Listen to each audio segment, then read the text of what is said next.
Our viewer question today, they would like to know what your thoughts are on wheatgrass. Oh, wheatgrass. Oh, wheatgrass.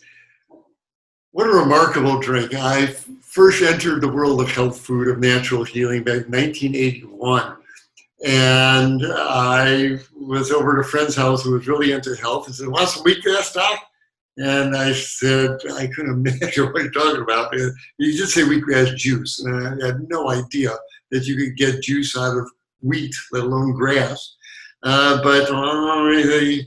turned the crank on his amazing machine. I watched him cut this long, bright emerald green grass out of a tray and take a handful of it and put it into a little grinder and he ground it up.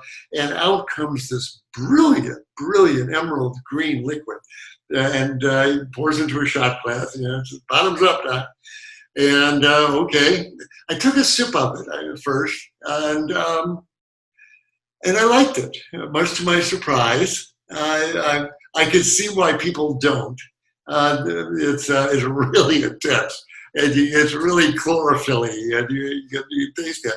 But there's a sweetness to it, and there's a vitality to it. You can't get much more fresh than that. And now it isn't grass, and you can kind of taste that in there as well.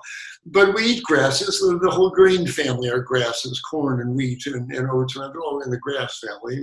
And so here's their grass essence, if you will, being turned into a juice, and we consume it. And it does good things for you, Doc. And when I did some reading on it, it's certainly got good things, got magnesium in it, got chlorophyll in it, that's good.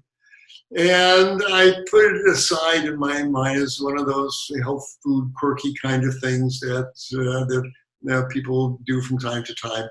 And I was aware that it was part of the tapestry of the overall natural food, natural healing approach to living.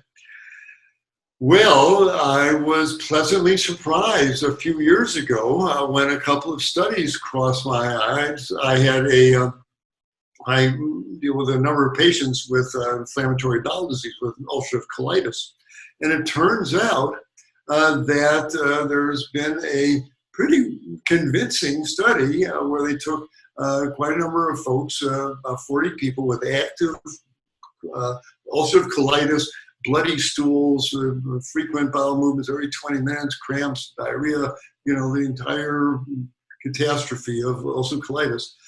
And half the folks, they gave a half a cup of fresh wheatgrass juice every day.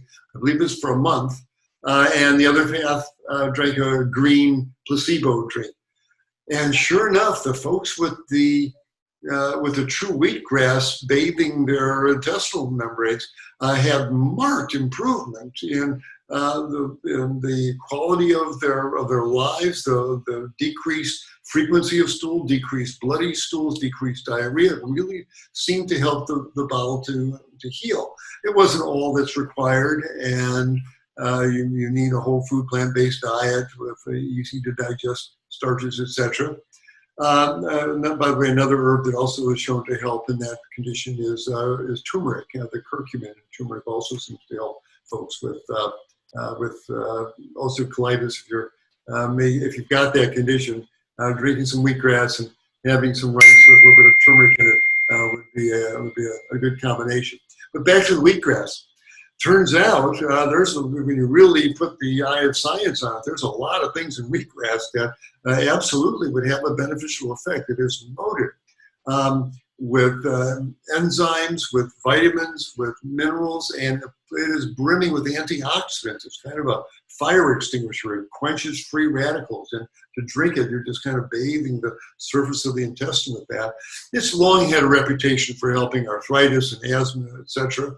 And I'm far less skeptical now that I know what's in it, and now that I see how it seems to quell this violent inflammatory condition of ulcerative colitis. I'm not surprised that it could settle down the inflamed lungs of asthma or the sore joints or inflammatory joint disease.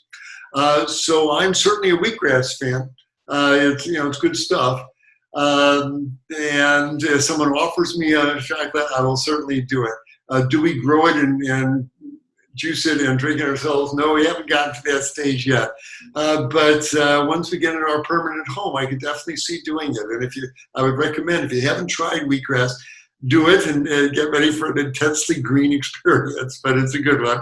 And if you've got a source of regular wheatgrass, a shot of that a few times a week, I think it does good things for the body in general. So count me in the column of fans of wheatgrass juice. And can you live a long, healthy life without ever without consuming wheatgrass? Sure. Could you heal ulcerative colitis without wheatgrass? Sure. But it certainly seems to have some healing properties, and so I'm certainly open to learning more about it, and recommend that you do too. Hi everyone, Dr. Michael Klaper here, announcing our new format for our Q&A with Dr. K. Each day, Annie Hagen will be asking me one question that's been sent in by our viewers. So if you want to see if your question is getting answered, do join us for our daily Q&A with Dr. K right here. Hope to see you then.